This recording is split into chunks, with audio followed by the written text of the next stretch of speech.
So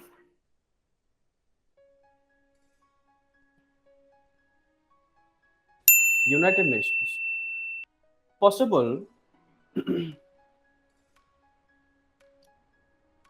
let us understand a bit of history. Then slowly, I will, work you through to the entire organization. So United Nation, first of all, what it is. Okay, I'll just tell you the background, what it is. All of you know that. I mean, to understand what it is, let us understand when it was founded. It was founded in 1945. Okay, it was founded in 1945. You must be understanding the year. So the year is important because it was during the, or just at the end of, you can say, World War II. Okay, just after the end of the, or just the close of the World War II. So then you must be understanding what is this United Nations. Remember the word nations. Nations means all the countries. United. United means what? Coming together. That means United Nations, you can say that we have promised, all of these countries, they have promised themselves, because the world has witnessed so many wars, and the couple of biggest wars are World War I and World War II. So the entire world has witnessed those World War I and II. Now then United Nations is coming in the background because the member countries, or before founding the United Nations, you can say that countries, they were, though they were in the war, but they also wanted to avoid any further war in future. And how do they do it? They can only do it if they have a coordination, if they have constant communications. So then the coming of the founding of 1945 United Nations as international organization. International organization. And currently you can say we have approximately 193 member countries. Almost all countries, not everything, almost all countries are members of the 193, you can say, United Nations. Okay. Now, one thing we have to understand, that what we do, what is the main role of the United Nations? So the main activities of the United Nations, you can say first activity will be definitely peace. And what peace? Especially the international peace. International peace. Because the United Nations was founded only to keep peace in the world. So the first objective is international peace. Then protecting human rights.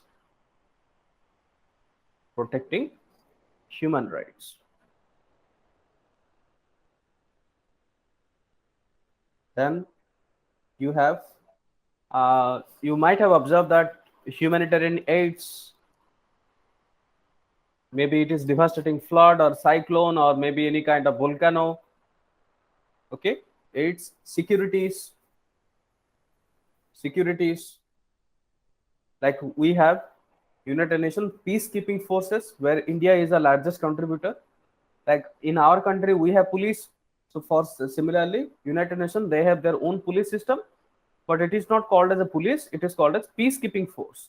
That means they will be responsible to maintain the peace. Then also to ensure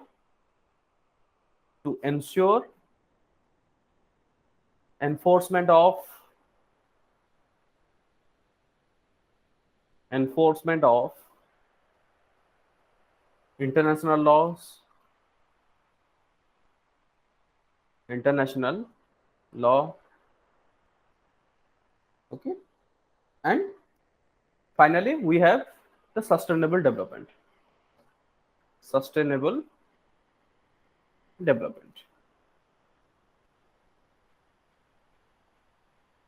So this is a brief background as to why and which background the United Nations was founded. It was founded basically to ensure that there is peace. Now, at the same time, it is also founded with an objective to maintain international peace, to provide humanitarian aids, to maintain securities, protecting the human rights. For example, currently, there are a lot of human rights violations in Afghanistan. I'm sure that you are aware in the television channels, and there are multiple number of meetings held by the United Nations to ensure that these things, how to make Taliban basically understand that they must not violate the human rights. Then to ensure enforcement of international laws, there are so many international laws. So United Nations as a cohesive, it ensures that countries, they uphold those international laws, and also promoting the sustainable developments. Okay, we have a lot of sustainable development goals. That is a separate topic. So these are the objectives based on which the United Nations founded.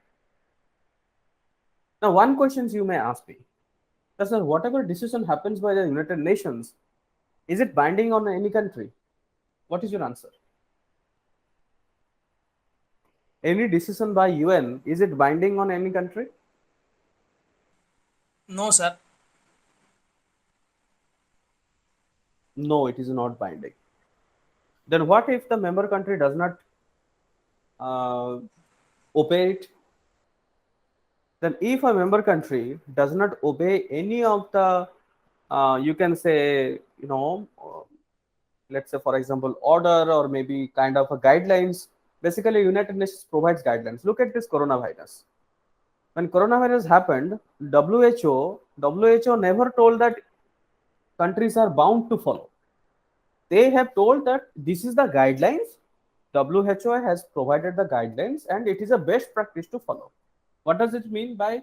It means that those member countries, they may follow it, they may not follow it, but it is not binding. Okay, it is not binding.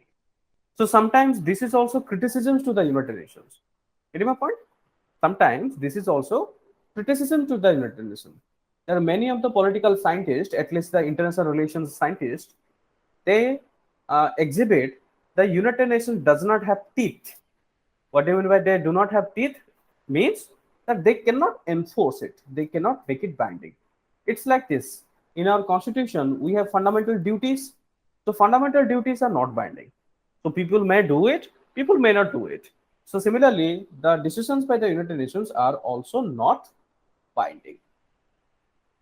Clear this much? Yes, sir.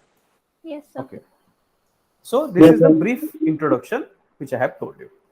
Now let us understand the history. I mean, history in the sense that how the United Nations was set up. I mean, it is not, of course, not immediately that in 1945 all of a sudden everybody told that we will found United Nations. It is not like that.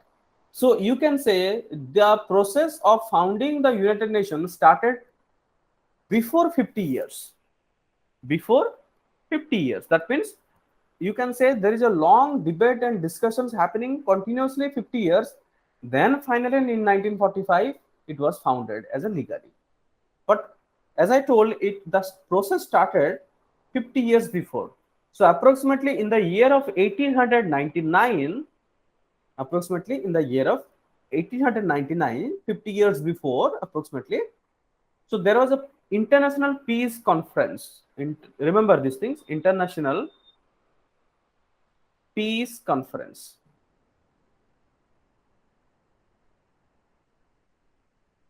It was held in Hague.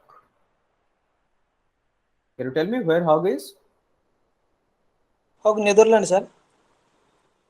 Yes, it is in Netherlands. Okay, it is in Netherlands. So basically, this international peace conference, which was held in Hague, you can say that what happened? I mean, when was the World War I happened? 1914, sir. 1914, 1913 approximately. You can understand just after 13 years or 14 years there was World War One. So now you can say that this does that mean the International Peace Conference was a failure? This is a debatable. Okay, try to understand what I'm saying. This is a debatable. Okay, that means whether the International Peace Conference, which was held before 15 years from the World War One, whether it was a failure or whether it was a success, this is also a debatable. Many think that it was a failure. Why? Because it did not prevent the World War One. Then what it is working? If there are so many international conferences are happening, especially this conference in 1999, then how come it could not prevent the World War One? So there are also this kind of criticisms. But again, I'm telling you that there is no concrete answer to yes or no. There is always debatable. That means it can be many critics, they say that they failed, and many say that they are in a process. Although I mean just a 10 to 15 to 16 years before, they have just started it. So when they have just started it, it is in a process. And with this much, we cannot expect so much for a small conference to prevent a world war like this World War One. Going forward, now in this particular international peace conference, and of course from the word itself you can understand that it was basically meant for the peace means what? International settlement, or maybe any kind of disputes between the member countries. Okay, during that time, 1899, then it has adopted convention for. It has adopted convention for the Pacific settlement of international disputes.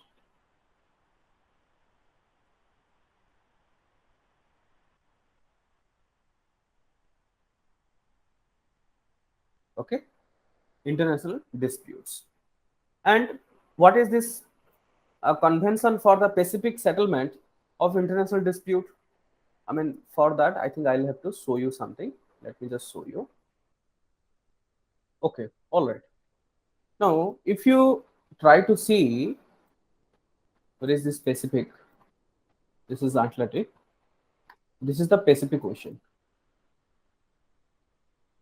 Okay, this one is the North Pacific, and this one is the South Pacific Ocean. And you know that Pacific Ocean is the biggest one. Okay, now look at the areas in the Pacific Ocean. Now, if you look at the areas of Pacific Ocean, we have so many, of course, like starting from Japan, then to this China, to Russia, to US, to Mexico, then entire area you can say like South America, okay, Chile, Bolivia, then we do have Antarctica, then in this time we have New Zealand, Australia. You can say Pacific Ocean almost touches every continent. Almost, I'm not talking about every, I mean literally, but almost touches every continent. Now, what has happened before that? All of you know that there was a rapid industrialization by what? There was a rapid industrialization by the by these people, especially this one.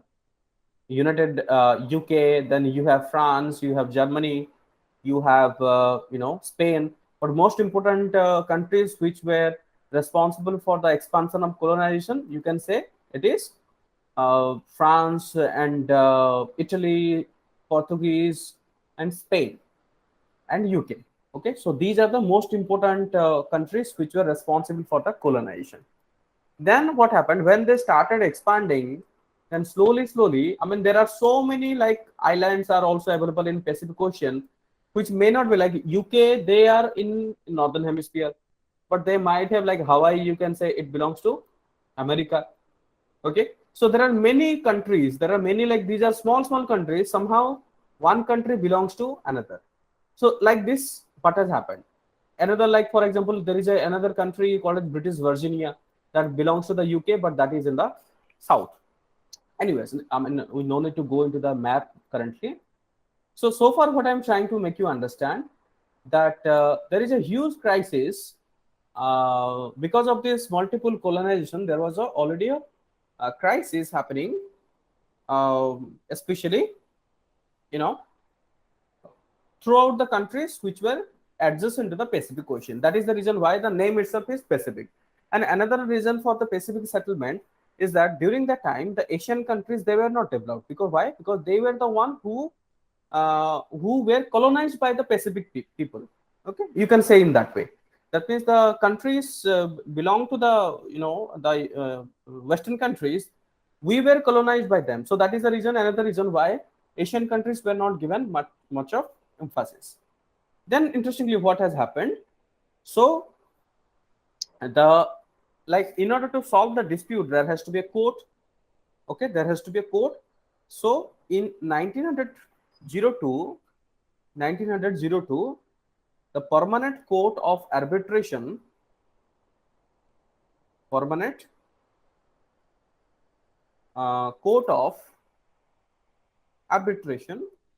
The meaning of arbitration means mediation and solving the crisis between two parties. And later on, you can say it has been converted as United Nations International Court of Justice. Definitely, I know that you have heard about this United Nations International Court of Justice. Okay, this was later be converted. Then, interesting, do you know that the name United Nations, it was not originally present. Okay, the name as United Nations, it was not originally present. It was originally known as League of the Nations. League of Nations. There is a famous movie called the Justice League. Have you watched it? Which movie, sir? Justice League. No, sir. No. I mean, how many of you are a fan of Marvel? MCU? Okay. So those who regularly watch like MCU movies, they will get to know what is Justice League. Anyways, never the mind. So League of Nations. League of Nations means you can say like one group of nations. Okay. Then this League of Nations, it was founded in 1919, just after the World War One. Okay, it was founded in 1919, just after the World War One. Under there is a treaty. The name is Treaty of Versailles. And what was the motto of Treaty of Versailles? In order to promote international cooperation,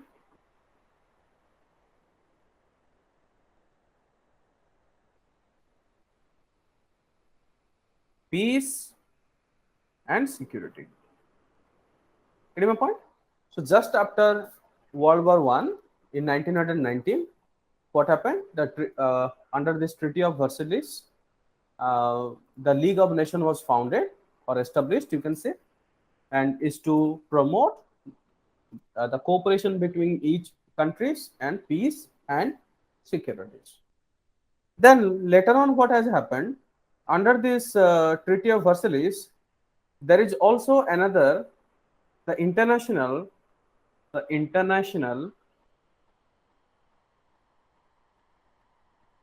Labor Organization.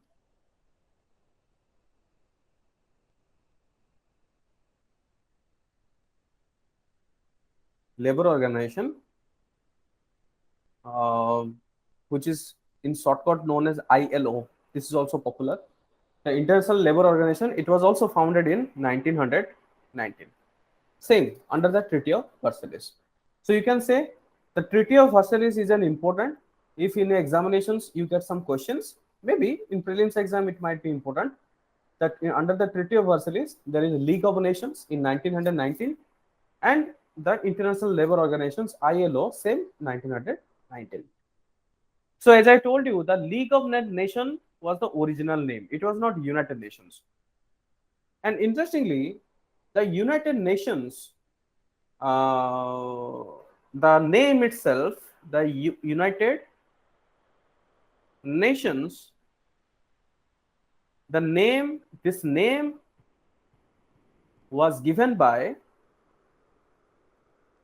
the then USA president, the then USA president Franklin D. Roosevelt. Franklin D. Roosevelt. Remember, this is important. Okay. So United Nation, the name, it was not originally, it was League of Nations, but later on, we get to know that in 1919, what has happened. So the United Nations, the name was given by the then USA President Franklin D. Roosevelt. And during the time of 1942, the declarations, okay, it was first signed by 26 countries. 26 countries. Remember, 1942, what has happened? 1942, during that time, World War I just about to complete, and it was a very tension time. So, why? Because as I told you, I have been telling you one important thing, that USA played an important role in World War II. USA had a very less contribution in World War I, but it had a very more contribution in World War II. So USA has desperately wanted to, bring it peace, and the then president Franklin D. Roosevelt, he coined the term, or he gave the term United Nations, because already there was a League of Nations. So first 26 number of countries, they signed it. And what was that for? It was basically against the Axis power. All of you know, if you happen to read the world history, or world history of the World War II, then definitely you know what are the Axis power. Who are the Axis power? Italy, Germany, and Japan. Okay, they were called as fascist state. Okay, Italy, like Mussolini, you have like Hitler, etc. So they were like fascist states. So this 1942, because they were using this Nazis government, and Germany, Italy, and Japan, they were like colonizing, and they were illegally occupying over other territories. So what happened? All of a sudden, USA formed a 26 members of country against this Axis power to stop it. And finally, what has happened? Finally, there was a conference in 1945 in San Francisco, USA, in San Francisco, USA, and it was uh, uh, initially signed by 50 countries. 50 countries. That is what you say United Nations Charter. United Nations Charter. Okay. So now what is a United Nations Charter? Like for India, we have a Constitution of India. So similarly for for United Nations, they also do have their constitution, which is not known as a constitution, rather it is called as United Nations Charter. So that is the reason, like we the people of India. So similarly, this United Nations Charter also has we the people, and this we the people, the United Nations Charter, it has brought from USA Constitution. Okay, so this is what we understand from this United Nations Charter, and this United Nations Charter, it has gave the framework that how the United Nations would work. Clear this much about the history? Very simple. How we understand? We understand that initially the United Nations, I told you that 1899 International Peace Conference held in Hague, then 1902 Permanent Court of Arbitration. Later on, it is known as currently United Nations International Court of Justice. Then in 1919 League of Nations. Then finally United Nations. It was recommended by or named by 1942 Franklin D. Roosevelt against the Axis power. And there is a conference in San Francisco, USA, 1945. It was signed by 50 countries initially and has named as United Nations Charter, which basically gave a framework that how the United Nations would work. Simple? Yes, sir. Yes. Now coming to that point, now we have understood the United Nations has started. And how is this United Nations? We will understand the important organs of United Nations. Organs of UN. We have a General Council. All of you know it. Simple. We have a General Council. We have a Security Council. Security Council.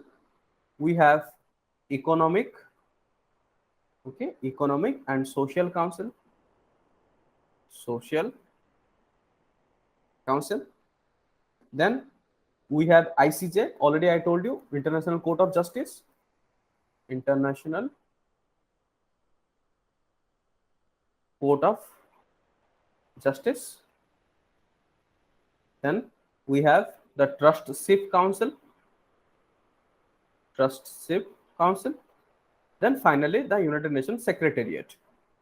Secretariat is the where the normally things happens. Okay, so let me show you a picture so that you better understand. Okay, if you look at here about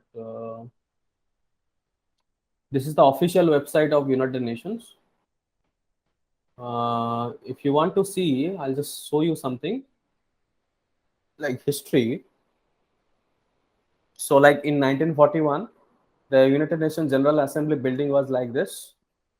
Basically the Secretariat, okay? So this was the Secretariat. And let me just show you the charter. I told you that look at the preamble, okay? What does the preamble says? We the peoples of the United Nations. Did you get it? What is the preamble? I told you that we the people of India, we the people of United Nations, and we the people of USA. Basically, United Nations brought the we the people concept from USA, and we brought it from both the country, both the United Nations as well as USA. So this is like for us, we have a constitution. Like you can see, like there are so many articles, Article 110, Article 111. Definitely, we no need to read the details about those articles. Okay, we don't need to read about the details of articles. It is just simply to for the reference purpose. Now, if you look into the system, look at this. There are many funds and programs: UNDP, UNEP, UN Habitat, UNICEF, UNEP, UNFA, WFP. Okay, then there are certain United Nations specialized agencies. So what I'll recommend you that if you want to get some information, never follow the Wikipedia. You get the information only from the official website. Then we have like for example FAO, UNIDO, UPO, WHO, ILO, IMF, WIPO, WMO, IMO, World Bank, ITU, UNESCO. Then there are other bodies like UNSC, United Nations Human SCR. Then you have UNU, United Nations Women, UNITAR, UNOPS. Then there are certain related organizations like UNFs, CCC, WTO, IOM, ITC, and so on and so forth. Okay, so these are the all organizations which are related to United Nations. And for the examination point of view, all the organizations and their bit of details is important. So you should at least be aware that if in the exam it is asking the WFP, so what is WFP? You should know that it stands for World Food Program, and that comes under United Nations. So all of these informations which I am showing you currently, it is extremely important from the exam point of view. So what I'm trying to tell you, no need to go through the each and every detail. If I click on this, like for example, if I click on let's say, for example, in this one, I just told you this international labor organizations. So now you can see like there is a separate website and you can see all of the things. See, it again, international is vast, so you cannot complete each and every detail, but whatever is the summary, what is ILO, what they do, so this much of information you must know it. Okay. Now, as we have understood this much, let us go forward and first understand what is a general assembly. First thing first, general assembly, it means it is the main body. Main body means what? Like for us, we have a parliament. So for United Nations, they have a general assembly or general council. So normally what happens, all of these members, they participate, they debate and they discuss. And you can say almost every countries, they have the representatives to the general assembly. Okay. Now, around in the month of September, around in the month of September, you can say in the Newark, there is an annual general assembly meetings every year which happens. Now, one important examinations that may come, that how does the decision happens? If it is an international organization, there must be some procedure of decision. Like in parliament, we have different types of majority. Okay, we have different types of simple majority, special majority, effective majority, type 1, type 2, type 3, there are absolute majority, etc.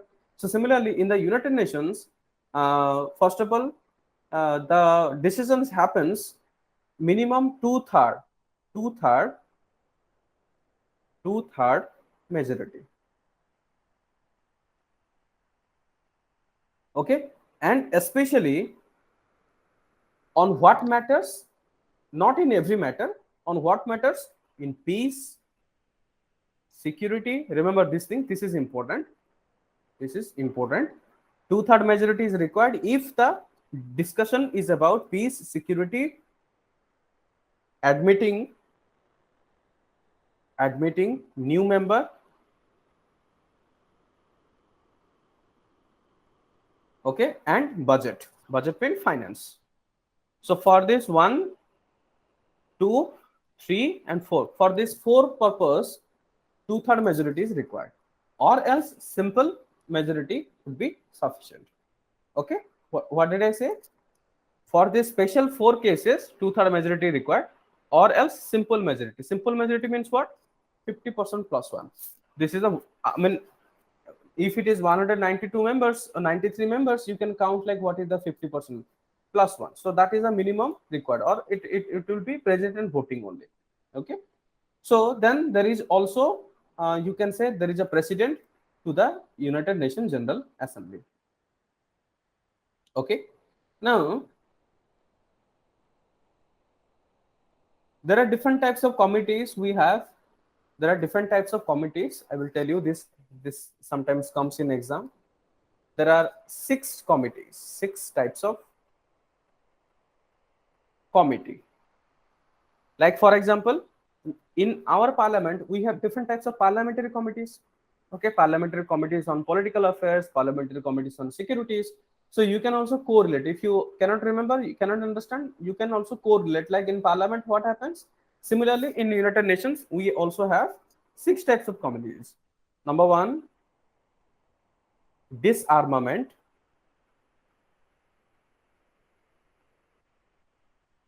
And international security.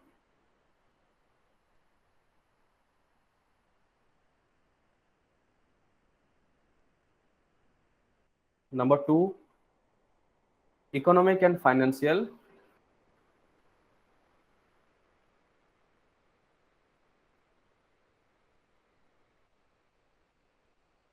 Number 3,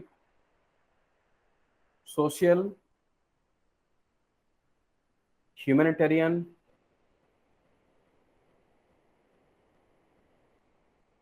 and cultural. Number 4, special political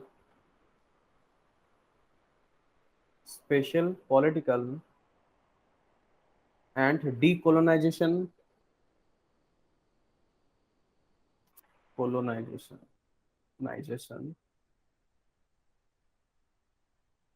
Then fifth, administrative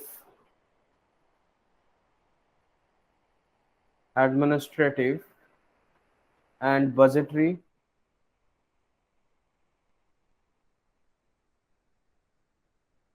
And sixth number is legal. Okay, so these are the 6 different types of committees we have in General Assembly. Number 1, disarmament and international security. So this committee will be responsible for what? This committee will be basically responsible for disarmament. That means, let's say for example, there is a warlike situation going on, okay, between two countries like North Korea, what is happening. So this committee will be responsible to discuss, to debate, and to provide certain, kind of debate, discussion, or any kind of, international diplomatic efforts to disarm it, so that there should not be any war. Then international securities. Second committee is economic and financial. They will be responsible for the economic and financial. It is simple to understand. Next one is social, humanitarian, and cultural. Let's say for example, there is some drought condition, there is some famine, or maybe there is some, you can say, like for example, health issues, or there is some kind of Ebola virus, or Zika virus, or maybe this coronavirus, or etc., or maybe there is floods, like situations, or cyclones, or earthquake. So there needs to be a humanitarian, cultural issues completions. So this committee will be responsible. Then fourth number is special political and decolonization. This is important. Why? Because this special political and decolonization, they are actually responsible for the global politics. How? Because let's say now, after the United Nations does not remember when I started about the India and US, and also India about the introduction of the international relations. I have told you one important thing, that USA also played an important role during the independence of India. And how? It is the USA who told to UK to decolonize India. The reason is this one, because USA wanted to propagate the global power. Remember, because why today USA is looked as one of the important, because the foundation of the United Nations. This is one of the important fact. And if USA wants to propagate itself, then USA came up with the idea of decolonization. Okay, then that is the main reason why USA also suggested to UK that you must decolonize. Then we have administrative and budget. Administrative and budgetary means they will be responsible for the, like, there are many diplomats or UN delegates. They happen to come and go, and they do a lot of administrative works. And there is also legal. Let's say for example, you also know about Kulbustan Yadav case of India that has went to the International Court of Justice, and there are many fights between in the WTO between member countries, legal fights. So those things will be handled by legal counsel. Now there are also other committees. These are main committees. These are 6 types of main committees. There are also other committees, like for example, general committees, credential committees, etc. Okay, so this is what we understand and is important from that point of view. Is it clear to all of you? General Council? Yes, sir. Yes, sir. Okay. Yes, sir. Then let us understand. Next is Security Council. Now you know that India has started the 2 years of membership as non-permanent member in the Security Council. Let us understand what is the Security Council. Now, as a part of the Security Council, what we get to know that under the United Nations Charter, there is a special mention that maintenance of international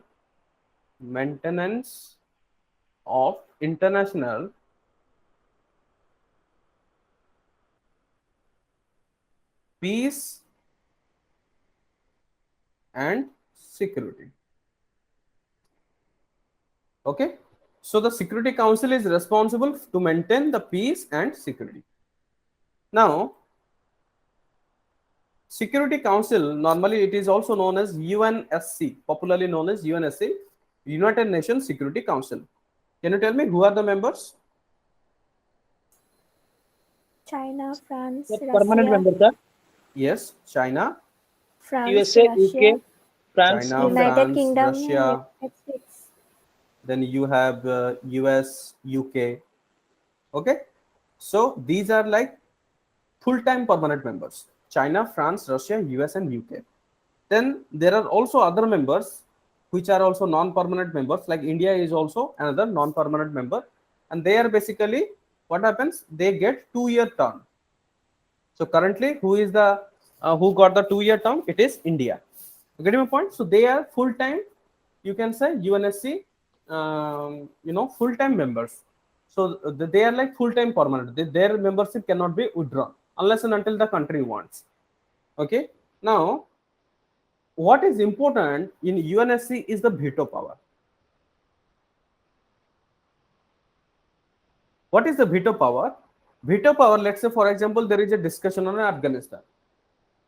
So if China doesn't want to support, China can use its veto power to oppose any resolution. This is what is called as veto power. And especially in UNSC, you can say UNSC is basically, there is no democratic process. What is a democratic process? Like majority wins. Like there are 5 members.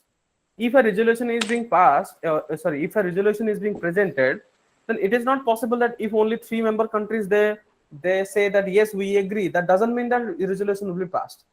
Normally what happens, UNSC works on consensus basis. What do you mean by consensus? Consensus means every country has to agree. If one country disagrees, then it will be dissolved. So the one country, that is the reason why many times India is able to convince France, able to convince US, UK, and Russia, but India is not able to convince China. And China is repeatedly blocking the membership of India, and also China is repeatedly blocking many proposals by India. And in UNSC, as I told, it is not a democratic process, it is based on consensus. That means every country has to agree. If one country doesn't agree, then what would happen? Basically, the resolution will not be passed. Clear? So, Sir, if they now, want anything, they can do it. yes, they can do it. If they want to bring the, you can say, currently Afghanistan issue is going on. If they want to bring some, let's say, military soldiers by every country, they can do it. Okay, that is possible because they are the most powerful country. Look at this. Who are the countries? China, France, Russia, US, UK. They are the most powerful country in the world. Okay. Yes. So it is not like India, Bangladesh, Nepal, Bhutan. So it is China, France, Russia, US, UK. They have all the weapons. They are proliferated country. They have nuclear weapons, so they can do whatever they like. And actually, they are the one who is controlling the world, economically as well as the military. Both the way they are controlling the world. Next is what we understood. We have understood General Assembly, security. Now let us talk about the Economic and Social Council. Economic and Social Council. This Economic and Social Council, which is also in shortcut known as ECOSOC. Sorry, ECOSOC, Economic and Social Council. Okay, ECOSOC. You can say this body is basically responsible for what? Responsible for economic affairs,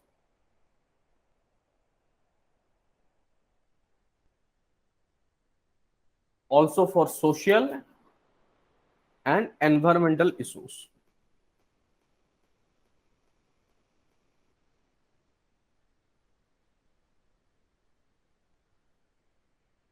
Okay. So,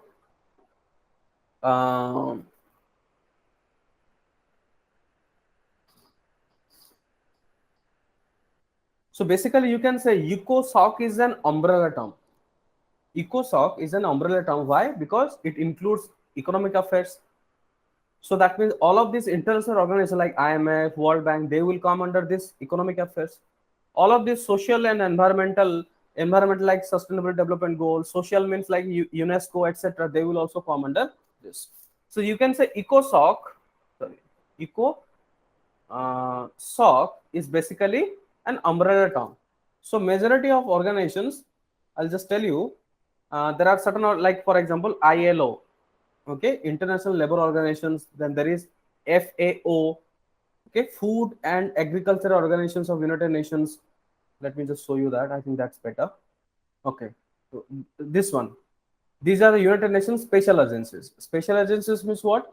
That comes under the ECOSOC.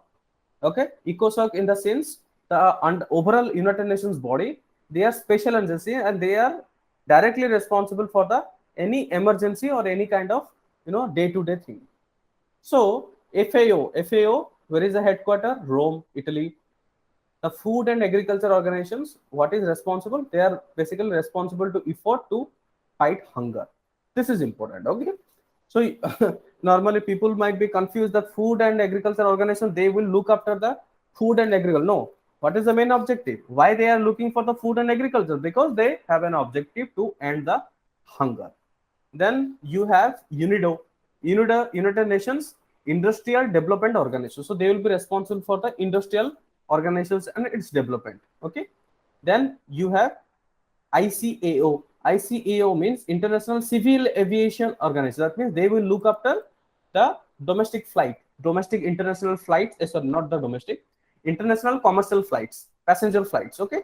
So they will be responsible for and they will look into that. For example, one country denies that no, you cannot travel flight or you cannot come to our country. That is fine. But see, normally what happens, like India, that there is a territory, but above India there is a sky. Okay, above India there is a space. Like for example, if wherever you stay, I mean, above your land there is also space. Okay, so basically what happens, up to certain limit you cannot you cannot tell that nobody can fly in my airspace. Okay, normally what happens, you might have observed that in Afghanistan also there is a strict warning that nobody should fly above Afghanistan. Why? Because because the international organizations are fearful that what if Taliban launches any kind of rocket launcher and they will kill the people. So now what is happening, every flights are diverting, they are not going to Afghanistan airspace. So this ICAO will be responsible to look after smooth functions. Then what happened? UNWTO.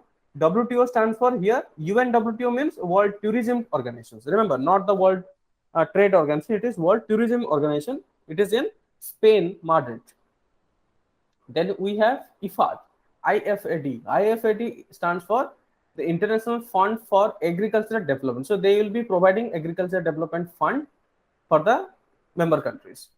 Then you have UPU. UPU stands for Universal Postal Union. Is primary forum for cooperation between postal sector players. Okay, so postal sectors like for example communications, products, services, etc. ILO, already I have told you, International Labor Organizations, will be responsible for the like freedom, associate, collective bargaining, abolition of forced labor, equality of opportunity and treatment. So these are responsible by the ILO. WHO, of course, you know it, Geneva, Switzerland, World Health Organizations. Okay. Then IMF, this is also popular, International Monetary Fund. Current, I mean, they are responsible for some financial assistance. Then WIPO. WIPO stands for World Intellectual Property Organ. What is intellectual property? Like copyright, trademark, etc. That is called as intellectual property.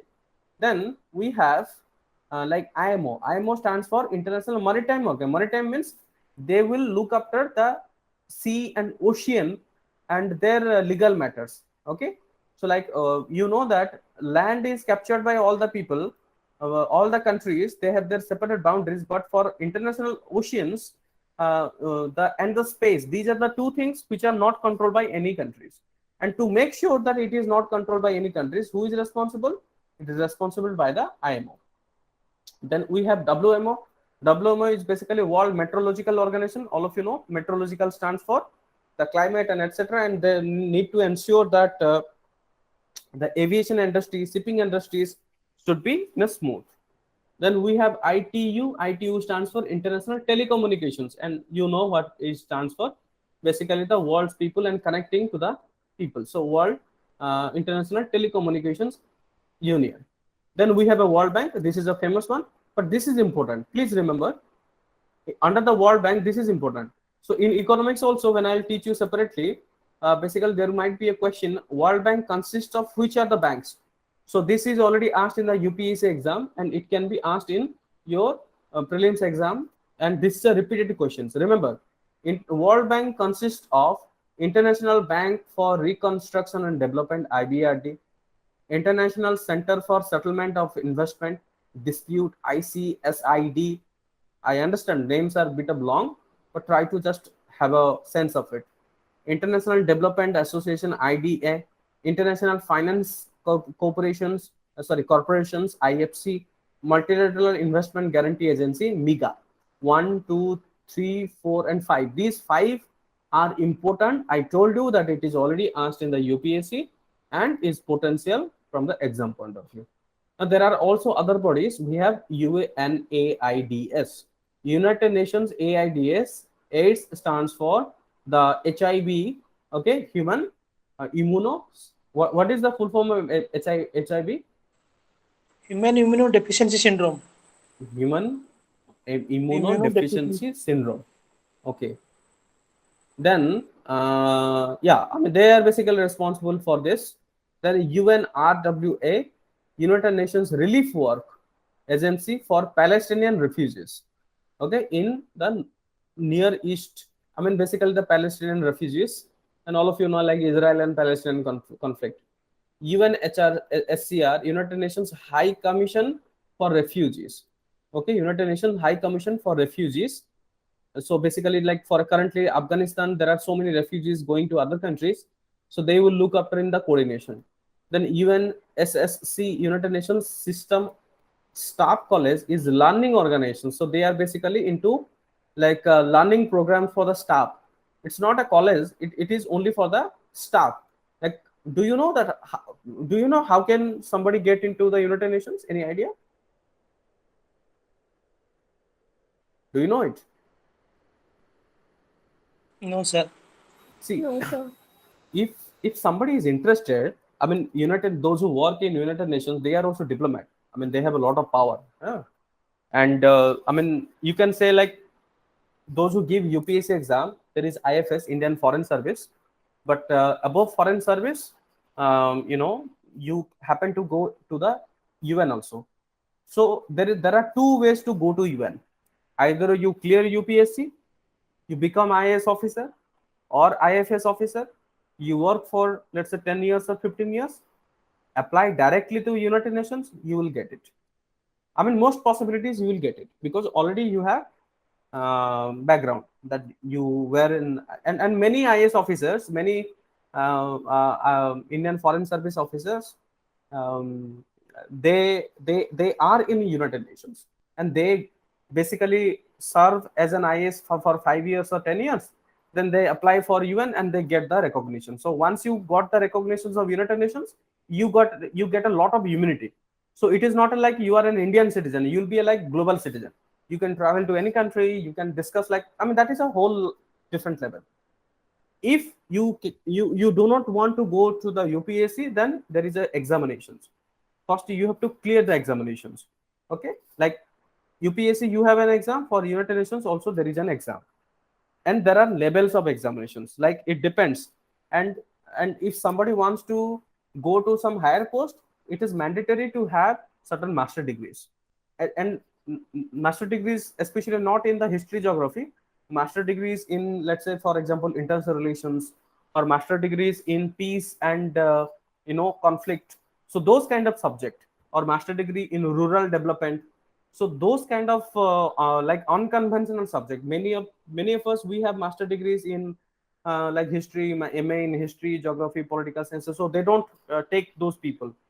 If you have this unconventional type of thing, like master degree in rural development or international relations or foreign policies, then only they try to consider your applications on a serious note. Along with, there is an examination, then you can get into it. So there are like systems like G1, G2, G3, G4. So there are like process. Okay, so like we in India, the job sector, like we have grade 4, grade 3, grade. So in the UN also they have like G1, G2, G3, G4. So step by step you will climb up. So this is another way you can get into United Nations if anybody is interested. And it is not a bad idea to give an exam of United Nations, and basically you will get to know a whole lot of things. I'm telling you, Your life will be completely changed if you work with the United Nations. So, but you have to be ready for it. And of course, I mean, if you are simple graduate, then possibilities of getting into United Nations is less. But if you are having master degrees, and as I told you, the master degrees in those kind of subjects, then the possibilities of getting into UN is more, along with the examinations. Okay, so that is now up to you. I mean, what do you decide? Anything would do, or else clear UPSC, become IAS officer or IFS officer, work for 5 to 10 years, go to United Nations. So that is a like a more shortcut way. I mean, without giving the examinations. Now, yeah, then we have UNIDIR, that is United Nations Institute for Disarmament Research. I mean, disarmament is basically to like tell the member countries not to use the arms and ammunition. Then you have UNU. UNU stands for United Nations Universities. That is basically to promote the research and training. There is a UNITAR. UNITAR is basically United Nations Institute for Training and Research. See, this is important. I'll just tell you one thing. You can do also study in UNITAR. Okay, if somebody plans, like if you want to yeah, there is also another way. If you are planning to get some like if you think that if you want to apply for United Nations, there is also another way, because it's like getting into MBA. Okay, if you directly, like there are many 99 percentile, they don't get sit in IIMs. But if you after your graduation, if you happen to have some work experience, then you apply to IIMs, then there is a higher possibility. So like this here also, to get into United Nations, if you don't have like these courses, if you are not coming from IS background, or if you are not having this like masters in those subjects, or if you are simple in masters in arts, or simple graduation or masters, then you can study in UNITAR, United Nations Institute for Training and Research. There is a course fee. You can basically study there, and from there you can apply for United Nations volunteer. Once you work as a volunteer, then they will consider you. So I mean, there is another possibilities that you have to work as a volunteer, because you have to have certain understanding of what exactly United Nations does. So, and the best way to do it is to get the volunteer. And of course, it is not also easy to get the volunteership, but if you happen to read in the UNITAR, this is an university under the United Nations. The course fee is also a bit of high, because I mean, of course, okay, so the course fee is high. So there what happens, like there are many courses, there are many master degrees, there are PhDs. So if anybody is interested, they can also study and they can pursue futures. Nevertheless, going forward, then we have UN, United Nations Women, then United Nations OPS, that is United Nations Office for Project Services. That is basically like to people to help the people building a better lives and help countries achieve peace and sustainable developments. So buildings and etc. And then there are many related organizations like CTBTO Vienna, Preparatory Commission for the Comprehensive Nuclear Test Ban Treaty Organizations. Okay, so they look after how to ban the any nuclear test. UNFCCC. UNFCCC is basically, I'm sure that you have heard about it many times because of the climate change. So this is United Nations Climate Change, UNFCCC. This is important, okay, because this comes also under the current affairs. Then IEA, International Atomic Energy Agency. Remember the India and Russia, I have told you that, and also in India and US, I have told you that India has signed an agreement with the USA that whatever nuclear, though we are a non-prolifer country, we were not allowed to use a nuclear weapon. We will use it only for the civil purpose, only for the nuclear, and nuclear energy will be used only for the generation of energy. And also there is I told you that America wanted that we will be under the observation of IAEA, and that is what is IAEA. IAEA stands for United Nations, that is basically International Atomic Energy Agency. Then WTO, that is a famous one, World Trade Organizations, responsible for trade and commerce. IOM stands for International Organization for Migrations of Workers, like migration means people coming from one country to another country.